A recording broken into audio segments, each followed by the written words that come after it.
చంద్రబాబు గారు మూడోసారి ముఖ్యమంత్రిగా పనిచేసినటువంటి ఈ 1 ఇయర్ కాలంలో నాలుగోసారి పనిచేసినటువంటి 1 ఇయర్ కాలంలో ఏదో చాలా బ్రహ్మాండమైనటువంటి వెల్ఫేర్ స్కీమ్స్ ఇంప్లిమెంట్ చేసినట్టు, ఇంకా కొన్ని ఏవో మిగులున్నాయి వాటిని కూడా ఇచ్చేయండి అంటూ ప్రభుత్వాన్ని లేపే ప్రయత్నం చేస్తూ ఉన్నారు. నేను అడుగుతా ఉన్నాను, ఈ ఏడాది కాలంలో మీరు చేసిందేంటి? చంద్రబాబు గారు ఎప్పుడు ముఖ్యమంత్రి అయినా సరే, వెన్నుపోటుతో మొదటిసారి ముఖ్యమంత్రి అయినప్పుడైనా, తదనంతరం 99లో ఆయన ముఖ్యమంత్రి అయినా, అప్పుడు ఒక రకమైనటువంటి మేనిఫెస్టో అనౌన్స్ చేశారు. ఆయన 99లో ఆయన అనౌన్స్ చేసినటువంటి మేనిఫెస్టో ఇది, రెండోసారి ముఖ్యమంత్రిగా ఉన్నాం. మరి ఆ తర్వాత 2014-19 సమయంలో ముఖ్యమంత్రి అయినా సరే, this is the then manifesto. సుమారుగా 600 హామీలు ఇచ్చాడు అప్పుడు ఆయన. మరి ఇది లేటెస్ట్ 24లో ఇచ్చినటువంటి మేనిఫెస్టో అయినా, ఏ ఒక్కసారైనా మేనిఫెస్టోలో చెప్పిన దానికి ఆయన కట్టుబడి ఉండి హామీలు నెరవేర్చినటువంటి సందర్భం ఉందా నేను అడుగుతా ఉన్నా. At any point of time during any other tenure, ఈ టెన్యూర్ కాకుండా అంతకుముందు టెన్యూర్స్లో అయినా ఏ ఒక్కసారైనా సరే, ప్రతిసారి కూడా వెన్నుపోటే, ప్రతిసారి కూడా రాష్ట్రం తిరోగమనం అన్ని రంగాల్లో కూడా. మీరు తీసుకోండి, ఈ ఏడాది కాలం గురించి ఒకసారి మనం మాట్లాడుకుంటే, మేజర్ ప్రామిసెస్ సూపర్ 6 హామీలు అన్నాడు ఆయన. Major promises. Apart from that మేనిఫెస్టోలో ఒక 143 హామీలు చెప్పాడు ఆయన. ఎన్ని హామీలు ఉన్నాయి నెరవేర్చాడు ఆయన? నాకు అర్థం కాదు. ఏమనంటే పెన్షన్లు పెంచిస్తున్నాము అంట. మీరు చెప్పింది ఏంటి పెన్షన్ల గురించి? మీరు పెన్షన్లకు సంబంధించి మీరు ఇచ్చిన హామీ ఏంటి? బీసీ, ఎస్సీ, ఎస్టీలకు 50 సంవత్సరాలకే పెన్షన్ ఇస్తానని చెప్పి ఆ రోజు మీరు హామీ ఇచ్చారు. ఇస్తున్నారా మీరు 50 సంవత్సరాలకు పెన్షన్లు? 50 సంవత్సరాలకు మీరు పెన్షన్లు ఇస్తే అదనంగా 20 లక్షల మంది పెన్షనర్స్ యాడ్ అవ్వాలి. అంటే జగన్మోహన్ రెడ్డి గారు ప్రభుత్వం దిగిపోయే సమయానికి ఉన్నటువంటి 65-66 లక్షల పెన్షనర్లకి అదనంగా 20 లక్షల పెన్షన్స్ యాడ్ అవ్వాలి. మీరు ఇచ్చినటువంటి హామీ ఇది. కానీ ఈ ఏడాది కాలంలోనే జగన్మోహన్ రెడ్డి గారు దిగిపోయే సమయానికి ఉన్నటువంటి పెన్షన్ల కంటే 4 లక్షల పెన్షన్లని తగ్గించి, ఆ 4 లక్షల పెన్షన్లు కట్ చేసిన తర్వాత ఏదైతే రిమైనింగ్ అమౌంట్ ఉందో దాన్ని మీరు అప్రోప్రియేట్ చేశారు దానికి. ఇది కదా వాస్తవం? మీరు చాలా గొప్పగా మాట్లాడుతూ ఉంటారు, మేము పెన్షన్ 4,000 చేసాం, 4,000 చేసాం, 4,000 చేసాం. మీరు చెప్పారు ఇస్తానని మొదటి నెల నుంచి. 50 సంవత్సరాలకి ఇస్తానన్నారు. ఎప్పుడు ఇస్తారు మీరు 50 సంవత్సరాలకి పెన్షన్లు? మీరు అమలు చేసినటువంటి ఏకైక సూపర్ 6 హామీ అది. దానిలో కూడా కోతలు 4 లక్షల మందిని కట్ చేసి, ఇంకా కట్ చేస్తామని చెప్పి ముందస్తుగానే మీరు హింట్స్ ఇస్తూ ప్రతి ఫిజికల్ హ్యాండిక్యాప్డ్ ఇండివిజువల్ని కూడా హాస్పిటల్స్ పిలిపించి రాచి రంపాన్ని పెట్టేస్తున్నారు వాళ్ళు. ఇదా గవర్నెన్స్ అంటే? ఫిజికల్లీ డిజేబుల్డ్ పర్సన్స్ని రాచి రంపాన్ని పెట్టేయడానిక మీకు అధికారం ఇచ్చింది? పెన్షన్లు ఇచ్చాం గొప్పగా చెప్తా ఉన్నారు. అండ్ మోస్ట్ ఇంపార్టెంట్లీ, ఇప్పటికీ కూడా అనేక గ్రామాల్లో పెన్షన్లు ఇవ్వటానికి వృద్ధులందరూ కూడా గంటల తరబడి ఎండల్లో నిలబడి ఆ తెలుగుదేశం నాయకుల ఇళ్ళ దగ్గర పడిగాపులు కాస్తున్నటువంటి సందర్భం ఉంది. నేను అడుగుతా ఉన్నాను, పెన్షన్ అనేది ప్రభుత్వం వృద్ధులకు, వితంతువులకు, ఇతరత్ర అదర్ కేటగిరీస్కి వాళ్ళ జీవన భృతి కోసం ఇస్తున్నటువంటి దాన్ని హక్కుగా ఇవ్వాలి. వాళ్ళ యొక్క ఆత్మ గౌరవాన్ని కాపాడే విధంగా మనం ఇవ్వాలి. అంతే తప్ప మీరేమో అక్కడ చెప్తారు ఇంటికి వెళ్ళి ఇవ్వండి సచివాలయం ఎంప్లాయీస్ అని. కానీ గ్రౌండ్ లెవెల్లోనే ఇప్పటికీ కూడా గంటల తరబడి ఎండల్లో ముసలోళ్ళు నిలబడి కళ్ళు తిరిగి పడిపోయి సొమ్మసిల్లి పడిపోయినటువంటి సందర్భాలు అనేకం చూస్తూ ఉన్నాం. పేద వృద్ధుల ఆత్మాభిమానాన్ని దెబ్బతీసే విధంగా మీరు చేస్తున్నటువంటి ఈ పనులు ఖచ్చితంగా వాళ్ళ ఉసురైతే మీకు తగులుతుందని ఈ సందర్భంగా నేనైతే అభిప్రాయపడతా ఉన్నాను. మరిపోతే రోజంతా మీరు ఈనాడు పేపరో లేకపోతే ఈనాడు టీవీనో ఆంధ్రజ్యోతి టీవీనో TV5 ఇంకోటి చూస్తే రాష్ట్రంలో జరుగుతున్నటువంటి ఈ దాడులు, రాష్ట్రంలో జరుగుతున్నటువంటి అకృత్యాలు, కక్ష సాధింపు చర్యలు, ఆస్తులను ధ్వంసం చేయటం, హత్యా ప్రయత్నాలు, మానభంగాలు, అత్యాచారాలు, ఏంటిది నాకు అర్థమవుతుంది. ఇంత దౌర్భాగ్యమైనటువంటి పరిస్థితి, ఇంత ఇన్సెక్యూర్ ఫీలింగ్ ఆంధ్రప్రదేశ్ రాష్ట్రంలో గతంలో ఎప్పుడైనా ఉందా అని నేను అడుగుతాను. ఎప్పుడో నేను చిన్నప్పుడు చదువుకునేవాడిని, బీహార్ లాంటి రాష్ట్రాలు ఇలాగ జరిగిందని అలాగ జరిగింది. ఇప్పుడు ఈవెన్ బీహార్లో కూడా అలాగలేదు. ఇప్పుడు ఆంధ్రప్రదేశ్ ఇప్పుడు అలా తయారైంది. ఎక్కడైనా ఓ డిసిప్లిన్ ఉన్నదా? ఎక్కడైనా ఒక రాజ్యాంగ వ్యవస్థ సక్రమంగా పనిచేస్తున్నటువంటి పరిస్థితి ఉన్నదా? మరి ముఖ్యంగా పోలీస్ వ్యవస్థ ఇంత నిర్లజ్జగా పనిచేసేటటువంటి పరిస్థితి ఎప్పుడైనా ఉన్నదా? అంటే మీరు మాకు దారి చూపిస్తున్నారు, జగన్మోహన్ రెడ్డి గారికి నేర్పిస్తున్నారు ఇవన్నీ కూడా. ఎలా కక్ష సాధించాలా, ఏ రకంగా వేధించాలా అన్నటువంటి అవకాశాలను మీరే ఇస్తూ ఉన్నారు. This is not the governance. ఎటుపోతున్నాం మనం? ఏం ప్రభుత్వం ఇది? ఏదైనా ఒక సంఘటన జరిగితే చాలు, ఏదైనా ఒక అంశాన్ని ప్రశ్నిస్తే చాలు, జగన్మోహన్ రెడ్డి గారు ఏదైనా ఒక అంశాన్ని టేకప్ చేసి ట్విట్టర్లోనో ఇంకో దానిలోనో ఒక చక్కనైనటువంటి డేటాతో ప్రశ్నిస్తే చాలు, వెంటనే దాన్ని డైవర్షన్ తీసుకుంటారు. డైవర్షన్ తీసుకొని ఎక్కడో ధరల పలానోడు అరెస్టు, పలానోడు ఇంత తినేశాడు, పలానోడు ఇన్ని భూములు కొట్టేశాడు, ఎవడు తినేశాడు, ఎవడు కొట్టేశాడు. మీ ప్రభుత్వమే ఉంది కదా, ఎంక్వైరీలు చేసుకోండి. డైవర్షన్ పాలిటిక్స్ తప్ప మరొకటి లేదు అసలు. రాష్ట్రంలో ఎక్కడేం జరిగినా సరే వెంటనే దాన్ని వైఎస్ఆర్ కాంగ్రెస్ పార్టీకి ఆపాదించేటు. ఏడాది కాలంలో మీరు చేసినటువంటి పరిపాలన వల్ల పెట్టుబడిదారుల్లో ఈ రాష్ట్రం మీద పూర్తిగా నమ్మకం పోయిందని నేనైతే అభిప్రాయపడతా ఉన్నాను. పెట్టుబడిదారుల మీద దాడులు చూసామంటే ఎక్కడైనా మనం ఇన్వెస్టర్స్ మీద దాడులు చూసామా? ఇన్వెస్టర్స్ని బెదిరించిన మనం ఎప్పుడైనా విన్నామా?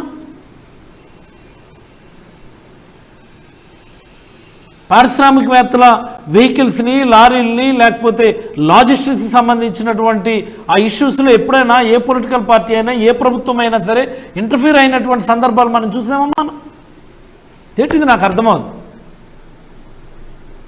అదాని లాంటి ఇండస్ట్రియలిస్టులు కూడా బెదరగొట్టేశారు. లేక రాజశేఖర రెడ్డి గారు పుణ్యమా అని చెప్పి ఆ రోజు మన శ్రీకాకుళం జిల్లా హెచ్చర్ల రణస్థలం దగ్గర పెట్టినటువంటి ఇండస్ట్రియల్ ఎస్సీజెడ్లో ఒక బ్రూవరీ కంపెనీ ఉంది ఇక్కడ, యునైటెడ్ బ్రూవరీస్ అని. వచ్చి నెల రోజుల్లోనే వాళ్ళని బెదరగొట్టేశారండి. కేవలం వచ్చి పెట్టుబడులు పెడతారా శ్రీకాకుళం జిల్లాలో? మొన్నటికి మొన్న చూసాం మనం ఆ ఎల్ఎన్టీ వాళ్ళతోని కర్నూలు జిల్లాలోనూ అనంతపురంలో ఎక్కడో గొడవలు, అనేక సందర్భాలు. ఆ పోర్టులో పనులు చేస్తుంటే ఆ లారీల మీదకి, ఆ ట్రిప్పర్ల మీదకి వెళ్ళి మాకు వాటా ఇస్తారా లేదా, మాకు ట్రిప్కి ఎంత డబ్బులు ఇస్తారా లేదని చెప్పి గొడవలు. ఎలా వస్తారు పారిశ్రామికవేత్తలు? మీరేదో గొప్పగా చెప్పుకుంటున్నటువంటి ప్రతి ఆర్గనైజేషన్ కూడా ఇప్పుడు జగన్మోహన్ రెడ్డి గారి హయాంలో వచ్చింది. టీసీఎస్ను, ఎన్టీపీసీ గ్రీన్ హైడ్రోజన్ కంపెనీను, రాయలసీమ జిల్లాలో వెలుస్తున్నటువంటి అనేకమైనటువంటి గ్రీన్ ఎనర్జీ ఆర్గనైజేషన్స్ ఇవన్నీ కూడా జగన్మోహన్ రెడ్డి గారి హయాంలో ఎంఓయూలు చేసుకొని ల్యాండ్ అలాట్మెంట్ చేసి మెటీరియలైజ్ అయిపోయినటువంటి వాటిని ఇప్పుడు మేము తెచ్చామని గొప్పలు చెప్పుకుంటారు తప్ప ఏ ఒక్కదానిలో కూడా మీ యొక్క సాధించినటువంటి సందర్భం లేదు. దానికి ఉదాహరణే మొన్న మీరు దావోస్ వెళ్ళి ఉత్త చేతులతో తిరిగి రావటం. ఇంత సిగ్గులేని పని, ఇంత సిగ్గులేని మంత్రి, ఇంత సిగ్గులేని ప్రభుత్వం దేశంలో ప్రపంచంలో ఎక్కడ ఉండదని నేనైతే అభిప్రాయపడతాను. దావోస్కి వెళ్ళి ఒక్కటంటే ఒక్క ఎంఓయూ చేయకుండా చేసుకోకుండా తిరిగి వచ్చినటువంటి ప్రతినిధులు ఎవరైనా ఉంటారా? I'm asking. మన పక్క రాష్ట్రం తెలంగాణ వాళ్ళు వెళ్ళి చక్కగా ఎంఓయూలు చేసుకొని వచ్చారు కదా.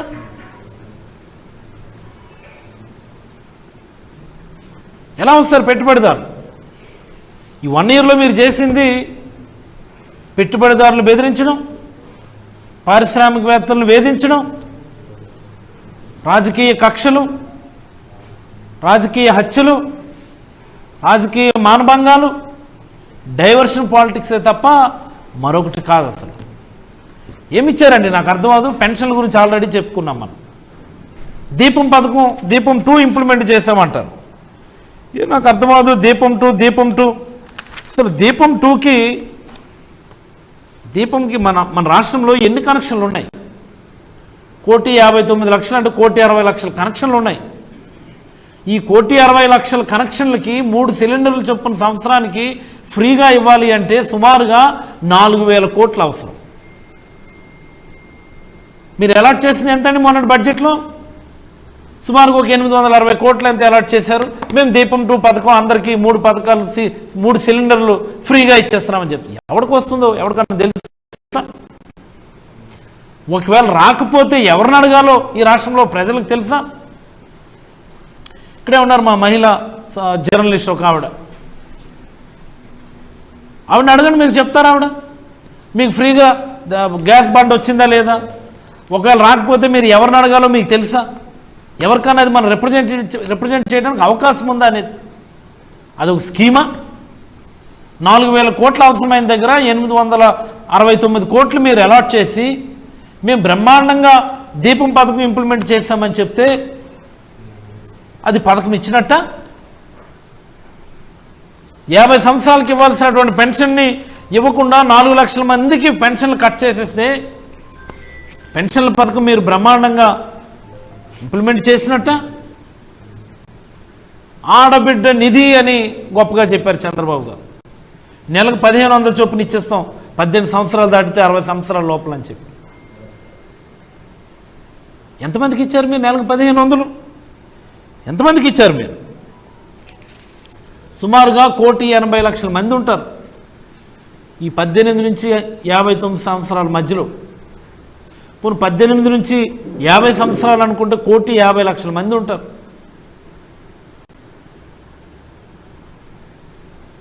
వీళ్ళకి ఒక సంవత్సరానికి 27,000 కోట్ల నుండి 32,000 కోట్లు అవసరం అవుతుంది. 1,50,00,000 మంది అంటే 27,000 కోట్లు, 1,80,00,000 మంది అంటే సుమారుగా 32,400 కోట్లు అవసరం అవుతుంది సంవత్సరానికి. ఎన్ని కోట్లు మీరు ఇచ్చారు ఆడబిడ్డ నిధి కింద? ఇది వెన్నుపోటు కాదా? ఇది మోసం కాదా? ఫ్రీ బస్ అన్నారు, ఇంతవరకు ఎవరికి ఇచ్చారు? యువగాలం అని చెప్పి ఇదేదో నారా లోకేష్ గారు బ్రెయిన్ చైల్డ్ అని, ఇదేదో ఒక పెద్ద పథకమని యువగలం అంట. ఇంతకుముందు 14-19 మధ్యలో కూడా ఇలాంటిది ఒక మాట చెప్పారు, యువ నేస్తం అన్నారు దాన్ని. ముఖ్యమంత్రి యువ నేస్తం అని.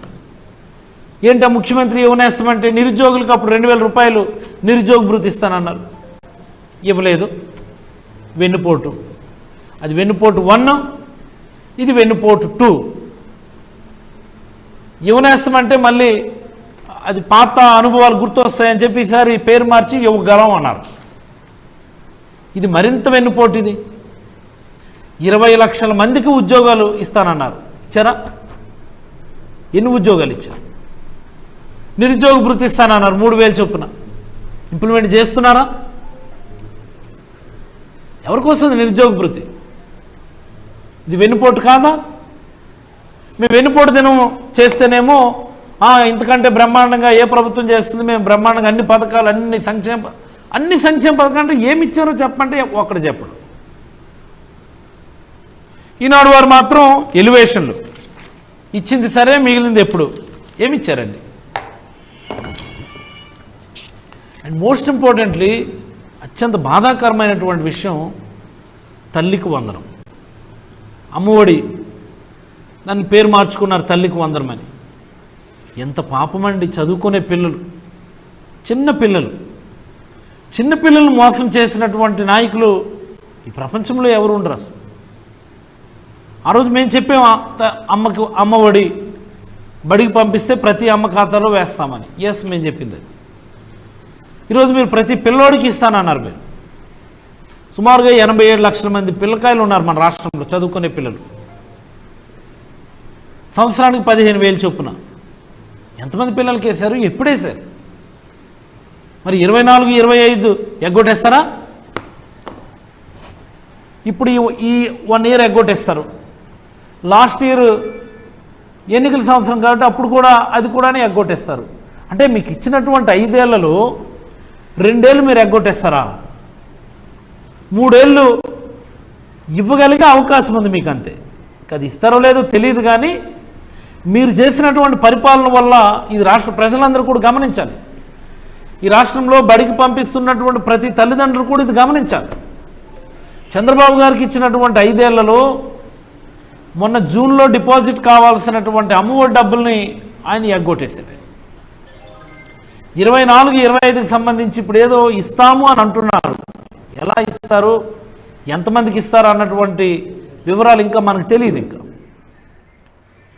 మరి ఇదే పందా కొనసాగితే చివరి సంవత్సరం, అది ఎన్నికల సంవత్సరం, అది చివరి సంవత్సరం అంటే దాన్ని కూడా ఆటోమేటిక్గా ఎగ్గొట్టేస్తారు. ఏం చేతంటే మళ్ళీ ఏప్రిల్, మేలో ఎన్నికలు అవుతాయి, జూన్లో ఫలితాలు వస్తాయి. కాబట్టి ఆ ఇయర్ కూడా ఎగ్గొట్టేసే పరిస్థితి.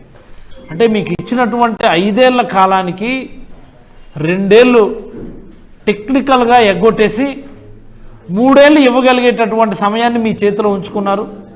ఎలా ఇస్తారు, ఎంత ఇస్తారు అన్నటువంటి వివరాలు కూడా ఇప్పటి వరకు కూడా తెలియదు. మరొక 4 రోజుల్లో స్కూల్స్ రీఓపెనింగ్ అవుతూ ఉన్నాయి. మరొక 4 రోజుల్లో స్కూల్స్ రీఓపెనింగ్ అవుతూ ఉన్నాయి. ఇది పరిపాలన, ఇది మంచి ప్రభుత్వం. దీనికి ఏమో వీళ్ళు వెళ్ళి మళ్ళీ స్టిక్కర్లు అంటించడం. ఇంత సిగ్గుమాలిన ప్రభుత్వం, ఇంత చేతకాని ప్రభుత్వం గతంలో ఎప్పుడైనా ఉందా అంటే గతంలో కూడా చంద్రబాబు గారి హయాంలోనే ఉండేది అని ఈ సందర్భంగా రాష్ట్ర ప్రజలందరికీ నేనైతే మనవి చేయదలుచుకున్నాను. నేను రైతులండి, ఇదొకటి చాలా ముఖ్యమైనటువంటి అంశం.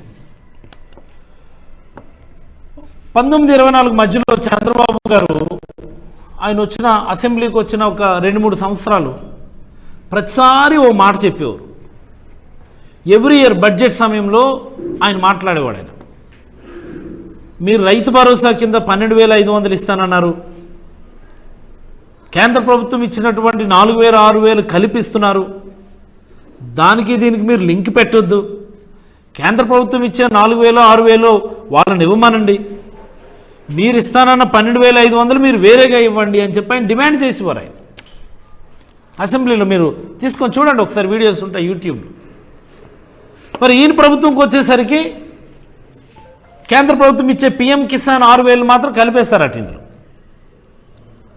వేరే ప్రభుత్వం అయితే ప్రశ్నిస్తారు, ఈనాడు వారు ప్రశ్నిస్తారు, ఆంధ్రజ్యోతి వారు ప్రశ్నిస్తారు, TV5 వారు అయితే డిబేట్లు పెట్టి గొడవ చేస్తారు.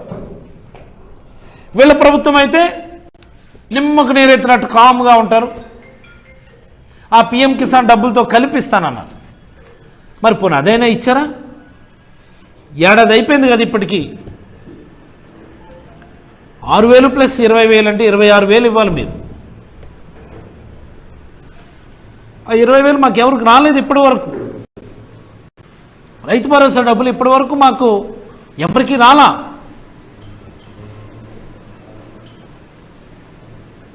ఇప్పుడు దాన్ని కలిపిస్తే 14,000, అవి కూడా రాలా. ఎప్పుడు ఇస్తారు అంటే ఈ ఇయర్ ఎగ్గొట్టేస్తారా? లాస్ట్ ఇయర్ కూడా ఇలాంటి టెక్నికల్ రీజన్స్ పెట్టి ఎగ్గొట్టేస్తారా? రాష్ట్ర ప్రజలందరూ గమనించాల్సినటువంటి అంశం ఇది. చంద్రబాబు నాయుడు గారు అనేటటువంటి వ్యక్తి మోసం చేయటంలో is the most skilled person. Is the utmost skilled person in వెన్నుపోటు అండ్ బిట్రేయల్. తనకున్నటువంటి 5 ఏళ్ల సమయంలో 2 ఏళ్ళు ఎలా ఎగ్గొట్టాలన్నటువంటి దాని మీద ఆయన చాలా క్లారిటీగా మొదటి సంవత్సరాన్ని ఎగ్గొట్టి, ఎన్నికల సంవత్సరం ఆటోమేటిక్గా అవి టెక్నికల్గా అన్నీ హోల్డ్లో పెట్టి కేవలం 3 ఏళ్ల కాలానికే ఏదైనా ఒక స్కీమ్ ఇంప్లిమెంట్ చేయడానికి ఒక రకమైనటువంటి ప్లాన్ చేసుకున్నారు. ఇది రాష్ట్ర ప్రజలందరూ కూడా గమనించాలి. మరి ఆ 3 ఏళ్ల కాలంలో కూడా ఎవరికి ఇస్తారు, ఎలా ఇస్తారు, ఎందుకు ఇస్తారు, ఒకవేళ రాకపోతే ఎవరిని అడగాలి? మొన్న మత్స్యకార భరోసా వేశారు, చాలామందికి ఇప్పటికీ డిపాజిట్ అవ్వలేదు. ఇది మోస్ట్ ఇంపార్టెంట్ థింగ్. అంటే ఒక స్కీమ్ ఇంప్లిమెంట్ చేసిన తర్వాత దానికి సంబంధించిన ఫీడ్బ్యాక్ మరి ప్రభుత్వం తీసుకుంటుందో లేదో తెలియదు, కానీ అనేక మందికి రకరకాల టెక్నికల్ కారణాల వల్ల డబ్బులు పడలేదు. ఎన్పిసిఐ జరగలేదని, ఆధార్ లింకేజ్ అవ్వలేదని, ఈకేవైసీ అవ్వలేదని, రకరకాల కారణాల వల్ల ఇంచుమించుగా ఒక 30-40 మెంబర్స్కి ఇప్పటికీ డిపాజిట్ అవ్వలేదు. దీనిపైన కూడా ప్రభుత్వం స్పందించాలి. మరి వాటన్నిటి కరెక్ట్ చేసి డబ్బులు వేస్తామని గాను, లెఫ్ట్ ఓవర్ని మళ్ళీ వేస్తామని గాను, లేకపోతే ఎవరికైనా పడకపోతే నెక్స్ట్ టైం వేసి ఎప్పుడైనా కలిపేస్తామని గాను, ఏ రకమైనటువంటి కూడా దానిపైన ఎలాంటి స్టేట్మెంట్ లేదు ఈ ప్రభుత్వం నుంచి. సేమ్ అది కూడా ఎలాంటి దీపం పథకంలా, గ్యాస్ బండ్ల పథకంలాగా చేశారు. పడితే పడినట్టు, లేకపోతే లేనట్టు. మనం అడగడానికి లేదు, ఎవరిని అడగాలో తెలియదు, ఎవరిని అడిగితే ఇది మా పరిధిలో లేదు అని చెప్పేస్తూ ఉన్నారు. ఇలాగే అమ్మఒడి, అన్నదాత సుఖీభవ చేసేస్తారన్నటువంటిది నా అనుమానం. సచివాలయ వ్యవస్థను సక్రమంగా ఉపయోగించుకోవడం చేత కావడం లేదు. 2000 పాపులేషన్ పెట్టినటువంటి ఒక బ్రహ్మాండమైనటువంటి అడ్మినిస్ట్రేటివ్ సిస్టమ్ని దాన్ని ఉపయోగించుకోకుండా దాన్ని సర్వనాశనం చేసేసి, ముక్కలు చేసేసి, ఎవడు ఏ పని చేయాలో తెలియక వాళ్ళు జాబ్ చాట్లు అన్నిటిని ఇష్టానుసారం మార్చేసి, ఇష్టానుసారం ఇట్నుంచి అటు నుంచి ఇటు విసిరేసి, చిందర చేసి ప్రజల్ని అలాగ గాల్లో నిలబెట్టినటువంటి దౌర్భాగ్యం ఈరోజు మనం చూస్తూ ఉన్నాం. ఈ 1 ఇయర్ కాలంలో మనం చూసిందంతా కూడా బిట్రేయల్, వెన్నుపోటు తప్ప మరొకటి లేదని నేను ఈ సందర్భంగా అభిప్రాయపడుతూ, మరి జగన్మోహన్ రెడ్డి గారి పరిపాలన మనం ఒకసారి పరిశీలిస్తే 19లో ముఖ్యమంత్రి అయ్యారు. జగన్మోహన్ రెడ్డి గారు ముఖ్యమంత్రిగా ప్రమాణ స్వీకారం చేసిన రోజు ఈనాడులో వచ్చినటువంటి వార్త మీకు అందరికీ చెప్పాలి.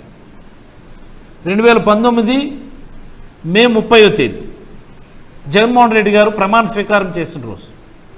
మే 31, 1 తర్వాత జూన్ 1న జీతాలు వేయాలి. మనం 30వ తేదీ ప్రమాణ స్వీకారం చేస్తున్న రోజు ఈనాడులో ప్రచురితమైనటువంటి వార్త, the then finance minister Yanamala Ramakrishna గారి స్టేట్మెంట్, ఖజానాలో డబ్బులు లేవు, కేవలం 100 కోట్లు మాత్రమే ఉన్నాయి,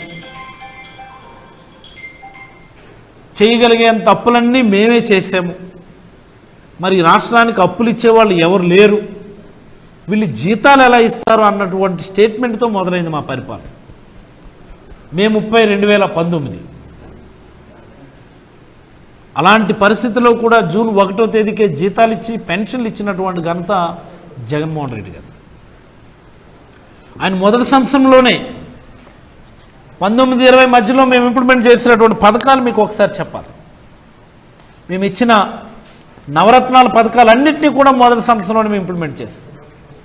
వైఎస్ఆర్ వాహన మిత్ర ఆటో డ్రైవర్లు, ట్రక్ డ్రైవర్లకి 10,000 చొప్పున, వైఎస్ఆర్ రైతు భరోసా 12,500 కాకుండా, మేము చెప్పిన 12,500 కాకుండా 13,500, 4 సంవత్సరాలు ఇస్తామన్న 4 సంవత్సరాలు కాకుండా 5 సంవత్సరాలకి ఇస్తామని చెప్పి మొదటి సంవత్సరంలో ఇంప్లిమెంట్ చేస్తాం.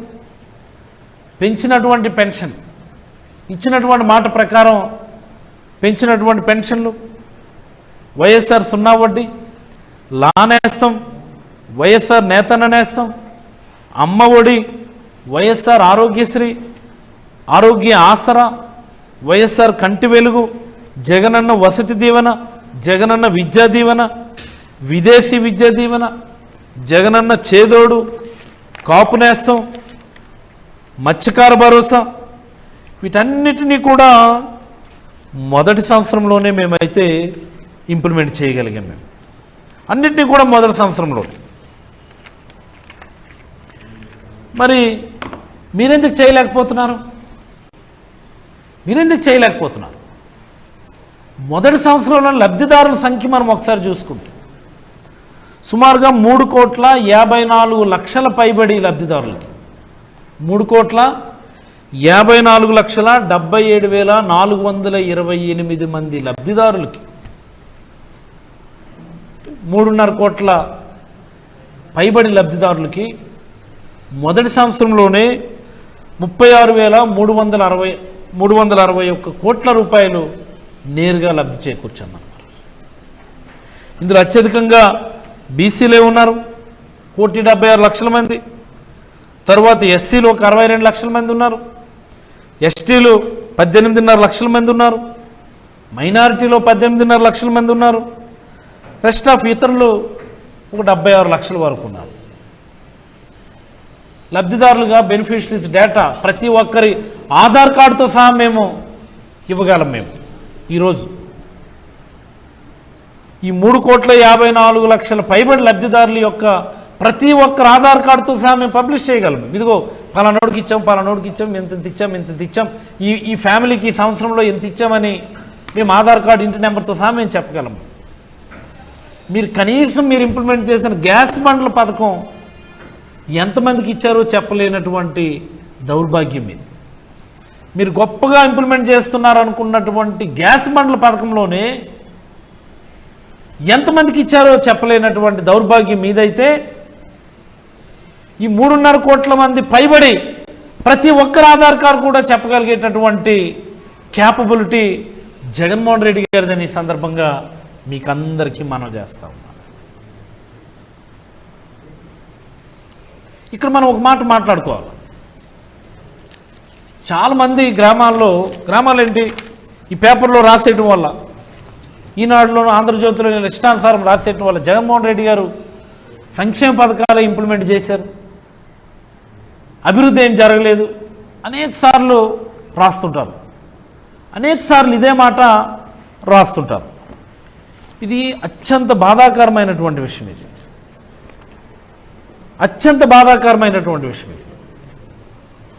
జగన్మోహన్ రెడ్డి గారి హయాంలోనే ఈజ్ ఆఫ్ డూయింగ్ బిజినెస్లో మన రాష్ట్రానికి సక్సెసివ్గా 3 years పాటు నెంబర్ 1 స్థానం వచ్చింది మనకి.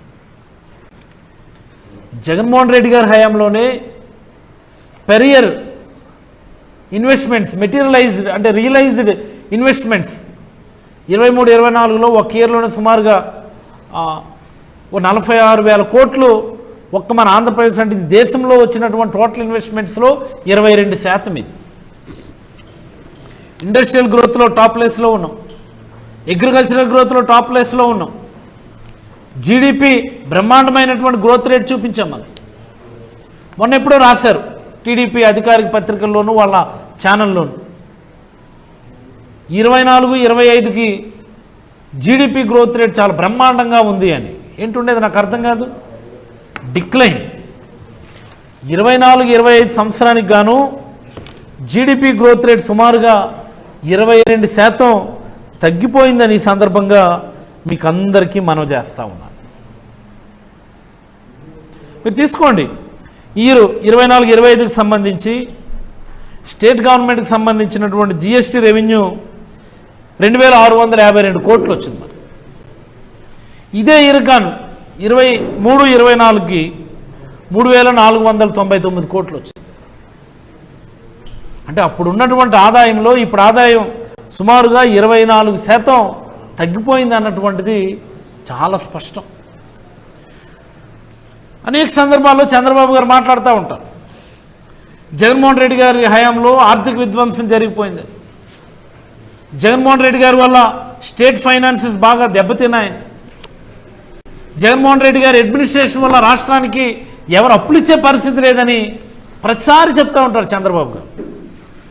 నేను అడుగుతా ఉన్నాను, చంద్రబాబు గారు అసెంబ్లీ సాక్షిగా మీరు చెప్పినటువంటి మాటలు 3.3 లక్షల కోట్లు జగన్మోహన్ రెడ్డి గారు 5 ఏళ్లకు కలిపి అప్పులు చేశారని మీరు చెప్పినటువంటి మాట.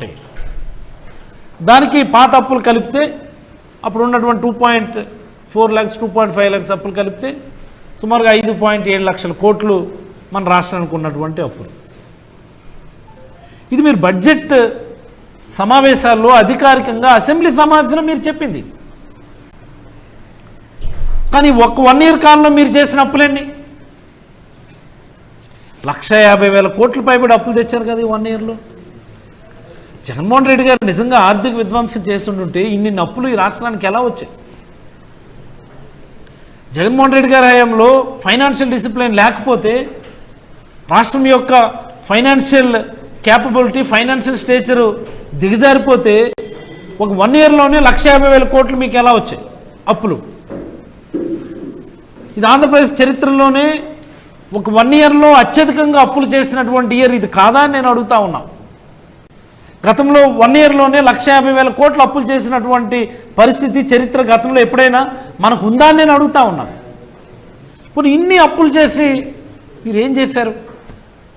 ఒక వెల్ఫేర్ స్కీమ్ మీరు ఇంప్లిమెంట్ చేసుకోగలిగారా? మీరు చెప్పిన సూపర్ 6 హామీల్లో మీరు ఇంప్లిమెంట్ చేసిన పెన్షన్లైనా మీరు చెప్పినట్టుగా ఇంప్లిమెంట్ చేస్తున్నారని నేను అడుగుతా ఉన్నా. ఒక్కటంటే ఒక సూపర్ 6 హామీ ఇంప్లిమెంట్ చేయలేదు, కానీ 150,000 కోట్ల అప్పులు మాత్రం రాష్ట్ర ప్రజల నెత్తిని మీరు మోపారని నేనైతే ఈ సందర్భంగా రాష్ట్ర ప్రజలందరికీ తెలియజేయదలుచుకున్నాను. అభివృద్ధి అభివృద్ధి అభివృద్ధి అంటూ ఉంటాడు చంద్రబాబు నాయుడు. ఈరోజు ఈనాడులో రాశారు ఒక మాట, దీని గురించి మనం 2 నిమిషాలు మాట్లాడుకోవాలి. రాష్ట్ర పురోగతిలో కీలకం విశాఖ రీజియన్. విశాఖ రీజియన్ రాష్ట్ర పురోగతిలో కీలకం అని చెప్పి ఒక వార్త రాశారు. ఏంటి దీనికి సంబంధించినటువంటి సారాంశం? మూలపేట నుంచి కాకినాడ వరకు దీన్ని ఒక ఎకనామిక్ కారిడార్గా డెవలప్ చేస్తారట. ఒక ఇండస్ట్రియల్ కారిడార్గా మూలపేట నుంచి కాకినాడకి డెవలప్ చేస్తారట. దీనికేవో రకరకాల ప్రతిపాదనలు వీళ్ళు చెప్పినారు. అసలు ఈ మూలపేట నుంచి కాకినాడ అని మాట్లాడుకునే ముందు మూలపేట అన్నటువంటిది ఒక చర్చలోకి వచ్చిందంటే ఎవరి వల్ల? మీరు అంటుంటారు కదా ఎప్పుడు ఆంధ్రప్రదేశ్ సన్ రైజ్ స్టేట్. ఈ సన్ రైజ్ స్టేట్కి మీరు చేసింది ఏంటి? జగన్మోహన్ రెడ్డి గారి దయ వల్ల ఈరోజు మూలపేట పోర్ట్ అక్కడ ఇంప్లిమెంట్ అయిందే తప్ప మీ వల్ల కాదు అని ఈ సందర్భంగా నేనైతే మీకు తెలియజేయదలుచుకున్నాను.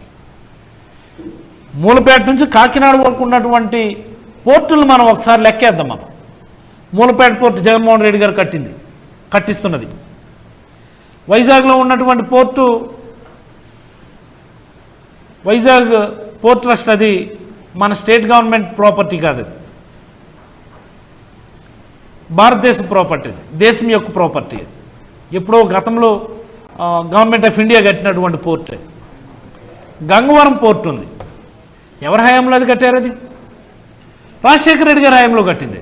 రాజశేఖర రెడ్డి గారి హయాంలో వైజాగ్ పోర్ట్ బాగా బిజీ అయిపోతుంది, ఇంకో పోర్ట్ ఇక్కడ అవసరం అని చెప్పి అక్కడ గంగవరం పోర్ట్ ఒక ప్రైవేట్ పోర్ట్ కట్టించడానికి అవసరమైనటువంటి అన్ని ఏర్పాట్లు చేసి ఆయన హయాంలోనే శంకుస్థాపన, ఆయన హయాంలోనే ప్రారంభం జరిగింది. మరి కాకినాడ పోర్టు తీసుకుందాం. కాకినాడలో ఉన్నటువంటి ఇప్పుడున్న కాకినాడ పోర్టులోనే 2 పోర్టులు చెప్తాం మనం. డీప్ వాటర్ పోర్ట్ ఒకటి, కాకినాడ పోర్టు అదొకటి. అవేవి కూడా చంద్రబాబు గారి హయాంలో కట్టినవి కాదు కదా. Kakinada deep water port Rajasekhara Reddy గారి హయాంలో కట్టింది. మరి ఇప్పుడు ఎస్సీజెడ్ పోర్ట్ కొత్తగా కడుతున్నారు అరవిందో, ఒక ప్రైవేట్ ఎస్సీజెడ్ పోర్ట్ కాకినాడ దగ్గర. మరి అది ఎవరు ఇచ్చారు? ల్యాండ్ ఎక్విజిషన్ ఎవరు చేశారు? మంజూరు ఎవరు చేశారు? అనుమతులు ఎవరు ఇచ్చారు? ఆ రోజు రాజశేఖర రెడ్డి గారు ఎస్సీజెడ్కి సంబంధించి ల్యాండ్ ఎక్విజిషన్ చేస్తే మళ్ళీ జగన్మోహన్ రెడ్డి గారు అక్కడ పోర్టుకు సంబంధించినటువంటి అనుమతులన్నీ కూడా ఇచ్చి ఇప్పుడు అక్కడ ఒక పోర్టు కట్టించే ఏర్పాట్లు చేస్తా ఉన్నారు. మీరు చెప్పినటువంటి ఈ విశాఖ రీజియన్ మూలపేట నుంచి కాకినాడ వరకు ఉన్నటువంటి ఎవ్రీ ఆర్గనైజేషన్, ఎవ్రీ గ్రోత్కి సంబంధించినటువంటి గ్రోత్ ఇంజిన్స్ రాజశేఖర రెడ్డి గారి హయాంలో కొన్ని ఇంప్లిమెంట్ అవుతే జగన్మోహన్ రెడ్డి గారి హయాంలో రెస్ట్ ఆఫ్ ది ఆర్గనైజేషన్స్ అన్నీ కూడా అక్కడ పెట్టినటువంటి ఈ సందర్భంగా రాష్ట్ర ప్రజలందరికీ నేను మనవి చేయదలుచుకున్నాను. When there is no Moolapet port, there is no question of discussion. Bhogapuram airport మీరు అనుకున్నారే తప్ప దాన్ని మీరు చేయలేకపోయారు కదా, జగన్మోహన్ రెడ్డి గారు చేశారు. వైజాగ్లో ఉన్నటువంటి SEZ, industrial SEZ Rajasekhara Reddy గారు పెట్టింది. శ్రీకాకుళం జిల్లాలో ఉన్నటువంటి ఎస్సీజెడ్ రాజశేఖర రెడ్డి గారి హయాంలో పెట్టింది. బల్క్ డ్రగ్ పార్క్ వైజాగ్లో నక్పల్లి దగ్గర నేను తెచ్చాము. అది జగన్మోహన్ రెడ్డి గారు ప్రెస్టీజ్గా తెప్పించారు. అది ఈ దేశంలో ఉన్న 26 రాష్ట్రాలు పోటీ పడితే ఆంధ్రప్రదేశ్ రాష్ట్రానికి ఆ బల్క్ డ్రగ్ పార్క్ వచ్చింది. అది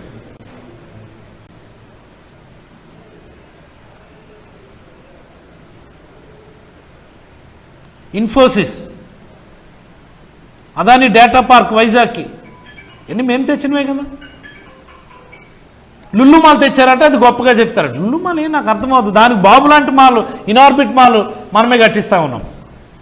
జగన్మోహన్ రెడ్డి గారి హయాంలో మంజూరు చేసి ఆల్రెడీ 60-70% కన్స్ట్రక్షన్ అయిపోయింది. మొన్న ఎప్పుడో యూనిటీ మాల్ని మీరు ఇది చేశారు. అవన్నీ ఎవరండి ల్యాండ్ అలాట్మెంట్స్ చేశారు అవన్నిటికీ?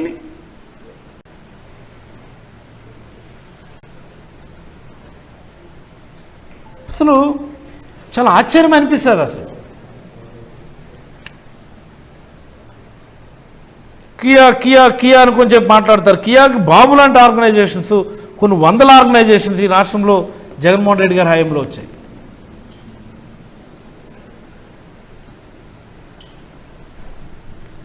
ప్రతి పార్లమెంట్కు మెడికల్ కాలేజ్ ఇచ్చిన ఘనత. 17 మెడికల్ కాలేజీలు ఇచ్చాం మనం. చంద్రబాబు గారి 14.5 ఏళ్ళ ముఖ్యమంత్రి కాలం, ఈ 1 ఇయర్ కలిపితే 15.5 ఏళ్ళ ముఖ్యమంత్రి కాలంలో ఒక్కటంటే ఒక్క ప్రభుత్వ మెడికల్ కాలేజ్ ఆయన తెచ్చుకోలేకపోతే రాజశేఖర రెడ్డి గారి హయాంలో కొన్ని రిమ్స్ పేరిట శ్రీకాకుళం, ఒంగోలు, కడప, తెలంగాణలో ఒకటి, మహబూబ్ నగర్ అయితే జగన్మోహన్ రెడ్డి గారు మిగతా అన్నిటికి కూడా మెడికల్ కాలేజీలు ఇచ్చిన. అన్ని స్కూల్స్ నాడు నేడు కింద అభివృద్ధి చేసింది మనం. అన్ని హాస్పిటల్స్ నాడు నేడు కింద అభివృద్ధి చేసింది మనం. ప్రతి గ్రామంలో సచివాలయము, రైతు భరోసా కేంద్రం, health centre, milk collection centres కట్టించింది మనం. ఇవన్నీ మరి అభివృద్ధిలో భాగం కాదా?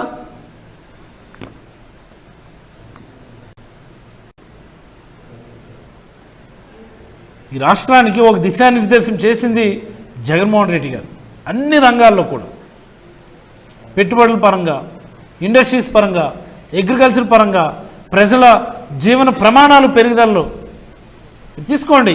Any sustain development, any SDGs అన్నీ కూడా జగన్మోహన్ రెడ్డి గారి హయాంలోనే ఎస్డిజీస్లో బ్రహ్మాండమైనటువంటి ఇంప్రూవ్మెంట్ చూపించాం మనం. ఈరోజు ఏమున్నది? ఈరోజు కొనుగోలు శక్తి ఎవరికైనా ఉన్నదా? కొనుగోలు శక్తి లేదు కాబట్టే ఈరోజు జీడిపి ఇంత దారుణంగా పడిపోయిందని ఈ సందర్భంగా మీకు అందరికీ మనవి చేస్తూ ఉన్నాం. చంద్రబాబు గారు అప్పులు తేవడమే కాదు, దీనికి అదనంగా ప్రజల మీద 15,000 కోట్ల ఎలక్ట్రిసిటీ బిల్స్ అదనంగా మోపాడు ఈ 1 ఇయర్లో. మరి అది కూడా ప్రజలపైన భారమే కదా. 15,000 కోట్లు ఎలక్ట్రిసిటీ బిల్స్ పెంచి ప్రజల మీద భారం మోపుతూ ఉన్నారు. దాన్ని కూడా దీన్ని కలపాలి 1,50,000 కోట్లకి. అది కూడా అప్పు కిందే దాన్ని మనం పరిగణించాలి. అన్నిటినీ పెంచేస్తున్నారు కదా. ఇప్పుడు రిజిస్ట్రేషన్ ఛార్జెస్ పెంచారు. మొన్న ఏముంచారు మీరు? రిజిస్ట్రేషన్ ఛార్జెస్ పెంచారా లేదా? Electricity charges